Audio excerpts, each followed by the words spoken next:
हम्म, स्वागत है आज की इस नए गहन विश्लेषण में। आज हम एक बहुत ही दिलचस्प और अजीबोगरीब विषय पर चर्चा करने वाले हैं। बिल्कुल, और अजीब इसलिए क्योंकि पहली नज़र में ये कोई विज्ञान का विषय लगता ही नहीं है। सही कहा। हम में से जो लोग ग्रामीण परिवेश से जुड़े हैं, उनके लिए ये बहुत जानी पहचानी बात होगी। बचपन में जब भी हम घर से बाहर निकलते थे, है ना? खेलने के लिए या किसी और काम से। हाँ, तो माया दादी अक्सर चूल्हे की थोड़ी सी ठंडी राख उठाती थी और उसे हमारी जीभ पर चटा देती थी। और साथ में एक डायलॉग हमेशा होता था। बिल्कुल, वो कहती थी, बेटा राम में भूतनी ना चिपटे, मतलब रास्ते में कोई भूत प्रेत या बुरी नजर ना लगे। और अगर हम आज के तर्कशील नजरिए से देखें तो ये पूरी तरह से एक अंधविश्वास लगता है ना? बच्चों को डराने का एक तरीका। हाँ, मुझे भी यही लगता था, लेकिन आज हमारे पास जो स्रोत है, बलजीत सिंह मितवा, जिन्हें साइकोजीनियस भी कहा जाता है, उनका एक बहुत ही शानदार विश्लेषणात्मक लेख है। और ये लेख इस पूरी धारणा को पूरी तरह से पलट कर रख देता है। एकदम। आज का हमारा मिशन ही यही है कि हम इस हारे की राख यानी चूल्हे की राख के पीछे का असली जड़ विज्ञान समझें। चलिए इसके हर पहलू को खोलकर समझते हैं। और ये कोई हवाई बात नहीं है। इसके पीछे 2016 की जूनागढ़ कृषि विश्वविद्यालय की एक विश्व स्तरीय प्रयोगशाला की रिपोर्ट का ठोस वैज्ञानिक आधार है। तो विज्ञान की गहराई में जाने से पहले मुझे लगता है हमें उस कहानी को समझना चाहिए जो बच्चों को सुनाई जाती थी। वो भूत प्रेत वाली कहानी? हाँ, स्रोत में एक बहुत ही मजेदार प्रसंग है। लेख बताता है कि बच्चे अक्सर पूछते थे, आरी दादी आया बुआ भूत होंस है? मतलब क्या सच में भूत होते हैं? बिल्कुल। और दादी का जवाब क्या होता था? वो कहती थी नहीं होते। अरे वाह, मतलब वो खुद मान रही हैं कि भूत नहीं होते। हाँ, फिर भी राख ये कहकर खिलाई जाती थी कि बुरी नजर या भूत से बचाव होगा। अब ये विरोधाभास क्यों? यहीं पर बाल मनोविज्ञान यानी चाइल्ड साइकोलॉजी का खेल शुरू होता है। ये कोई अंधविश्वास नहीं था, बल्कि बच्चों के अंदर आत्मविश्वास भरने का एक सोची समझी रणनीति का हिस्सा था। अगर मैं इसे आज की मेडिकल भाषा में कहूं तो ये मुझे एक तरह का प्लासिबो इफेक्ट लगता है। बिल्कुल सही तुलना है। मतलब जैसे हम बच्चों को कोई सुपर हीरो पिल दे देते हैं ना, जो असल में बस एक मीठी गोली होती है, लेकिन बच्चे को लगता है कि अब वो ताकतवर हो गया है। हाँ, और यहाँ जो बात सबसे ज्यादा हैरान करने वाली है वो ये है कि मानसिक रूप से ये राख बच्चे को निडर बना रही थी। क्योंकि ग्रामीण इलाकों में अंधेरा, अनजान रास्ते, ये सब बच्चों को डराते से। बिल्कुल। और शारीरिक रूप से वो राख अपना काम एकदम चुपचाप कर रही थी। अच्छा, यहाँ बात सच में बहुत दिलचस्प हो जाती है। मुझे एक बात खटक रही है। हाँ, पूछिए। अगर मकसद सिर्फ मनोवैज्ञानिक सुरक्षा देना ही था तो वो कुछ और भी तो खिला सकती थी। कोई गुड़ की डली या कोई धागा बांध देती। उपले की राखी क्यों? ये एक बहुत ही लाजमी सवाल है। मेरा मतलब है, क्या धूल खाना सच में सुरक्षित था? आज तो हम बच्चों को जमीन पर गिरी चीज भी नहीं खाने देते। और यहीं से असली विज्ञान, जिसे श्रोत जड़ विज्ञान कहता है, वो शुरू होता है। जमीन की धूल और चूल्हे की राख में जमीन आसमान का फर्क है। अच्छा, हाँ। तो फिर 19 सितंबर 2016 की जूनागढ़ प्रयोगशाला की वो रिपोर्ट क्या कहती है? रिपोर्ट बहुत साफ बताती है कि गाय या भैंस के गोबर की राख कोई साधारण धूल नहीं है। तो फिर वो क्या है? देखिए, जब गाय मैदानों में चरती है तो वो तरह तरह की प्राकृतिक वनस्पतियां खाती है। उसका पाचन तंत्र एक तरह की बायोलॉजिकल रिफाइनरी है। ये बात तो है। और जब उन उपलों को चूल्हे में उच्च तापमान पर जलाया जाता है तो सारे बैक्टीरिया और नमी जलकर खत्म हो जाते हैं। मतलब वो पूरी तरह से स्टेरिलाइज्ड हो जाते हैं, कीटाणु रहित। बिल्कुल। जो पीछे बचता है वो खनिजों का एक खजाना है।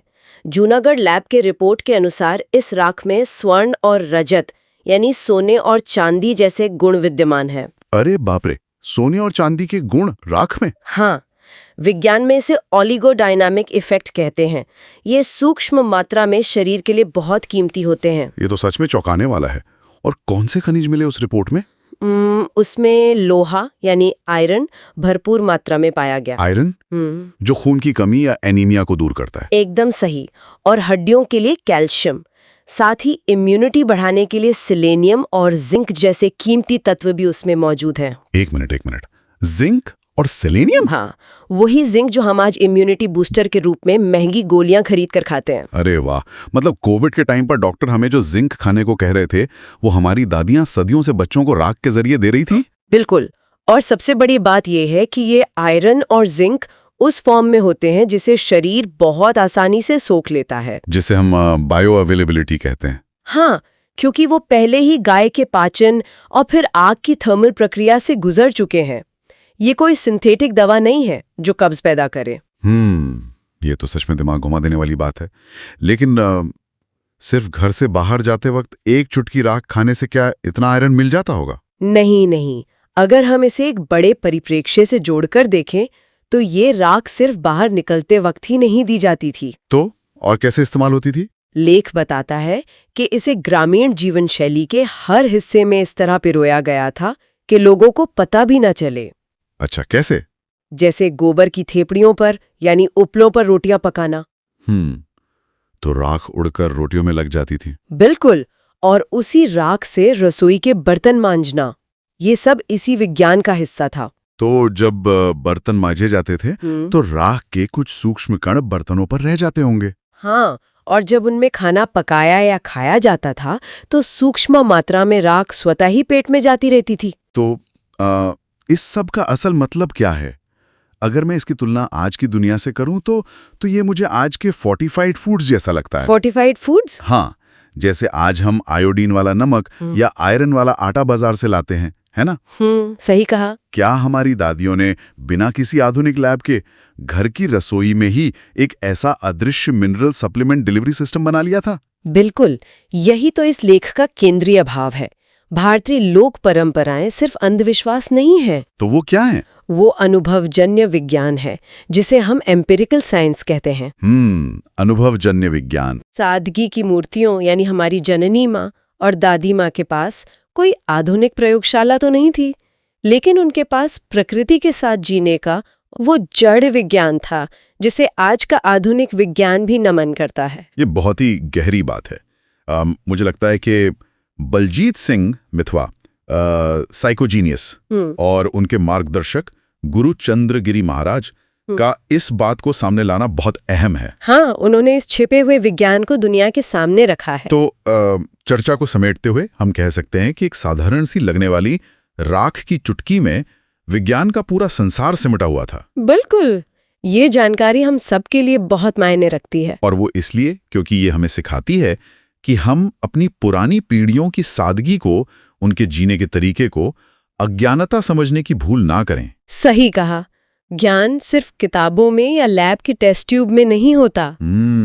वो पीढ़ियों से चली आ रही दिनचर्या में भी छिपा होता है। एकदम। तो अंत में मैं एक विचार छोड़ के जाना चाहूंगा।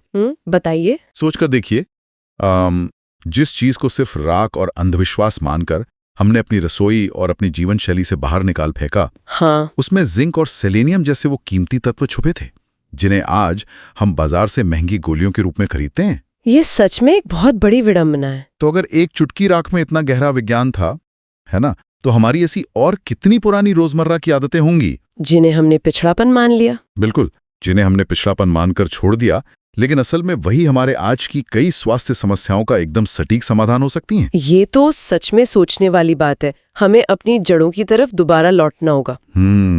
तो इस सवाल के साथ आज के इस गहन विश्लेषण को यहीं समाप्त करते हैं। सीखते रहिए और अपनी जड़ों से जुड़े रहिए।